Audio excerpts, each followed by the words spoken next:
Cette semaine dans Champ TV, je vous proposerai un film de Jay Roach avec Charlize Theron, Nicole Kidman, Margot Robbie pour un film qui s'appelle Le Scandale et qui sort sur vos écrans. Roger Ailes règne en magnat tout-puissant au cœur de Fox News, dont il est l'un des fondateurs. L'argent appartient au clan Murdoch qui laisse toute liberté à ce maître de la politique républicain convaincu. En quelques années, il fait de la chaîne d'information un support incontournable et redoutable. Cet ancien consultant média des présidents républicains, Richard Nixon, Donald Reagan et George Bush, connaît son affaire. Nous plongeons au cœur d'un scandale qui, quelques années avant l'affaire Harvey Weinstein, allait faire les gros titres de l'Amérique et libérer la parole des femmes qui ne seront plus des victimes. L'histoire commence avec le renvoi de Gretchen Carlson, ancienne star de la chaîne, reléguée dans une émission de seconde zone. Elle est bien décidée, contre vents et marées, à briser le silence et dénoncer les méthodes de harcèlement de son ancien patron. Le vieux pervers ne tremble pas et rappelle sa meute, encore en place pour dénoncer les élucubrations d'une folle. Il tient ses troupes grâce aux pressions exercées sur elle. Gretchen Carlson sait que la bataille sera difficile et pleine de coups bas. Elle compte bien sur d'autres témoignages pour signifier la fin de l'omerta et particulièrement sur celui de la star des infos, Megyn Kelly. Pour l'instant,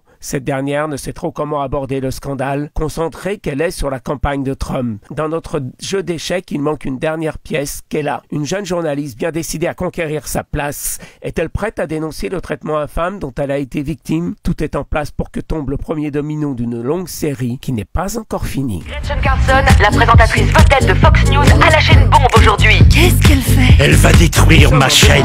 Avant l'affaire Harvey Weinstein et le mouvement MeToo créé par la militante féministe américaine Tarana Burke en 2006 et sera relancé par l'actrice Alyssa Milano en 2017. Il ouvre la parole en dénonçant les abus des butors et goujats qui profitent d'un certain pouvoir pour abuser, harceler les femmes. Avec Scandale, il nous entraîne dans une mise en scène soignée, visible par tous, avec quelques scènes choc. Il s'attache à l'affaire pour l'examiner dans les moindres détails, tout en maintenant un certain suspense. La première partie dévoile les rouages d'une des chaînes d'information les plus puissantes de la planète. Gretchen Carlson, ancienne gloire de Fox News, aujourd'hui en perte de vitesse, luttant pour conserver son statut. Megyn Kelly, la moins conservatrice de la chaîne qui ne mâche pas ses mots face à des hommes d'influence. Roger Ailes s'en joue habilement malgré ses relations avec certains d'entre eux. Il n'a pas fait de Fox News l'une des premières chaînes d'infos pour rien. Il sait manœuvrer dans le bon sens. Dans une première partie, nous sommes au cœur de la machine et de ses enjeux, dans une ambiance souvent au bord du conflit. Le décor est admirablement planté pour emporter le spectateur dans la seconde, avec les attaques lancées par Gretchen Carlson. Les enjeux ne deviennent plus politiques,